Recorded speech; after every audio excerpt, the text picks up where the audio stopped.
শুভ দুপুর বন্ধুরা, কেমন আছো? আশা করি ভালো আছো। চলো দুপুরের লাঞ্চ নিয়ে চলে এসেছি। কী বানিয়েছি তোমাদের সাথে দেখিয়ে দিই। লাঞ্চে হচ্ছে যে সাদা ভাত বেড়েছি 3টে ডিশে, আলু আছে,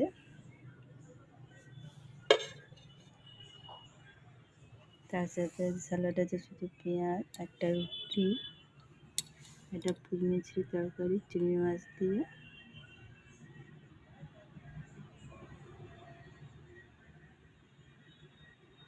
এটা একটা ডাঁটা দিয়ে শুক্তো, করলা আলু বেগুন শুক্তো, কালকের একটু রয়ে গেছিলো গরম করেছি। আর এটা পালং শাক দিয়ে ডাল বাদাম দিয়ে হয়েছে গাঢ় গাঢ় করে।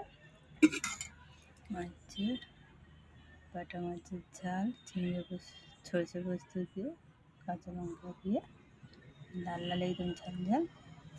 আর এটা হচ্ছে মরল মাছের ঝাল। এই হচ্ছে আজকে দুপুরের লাঞ্চ।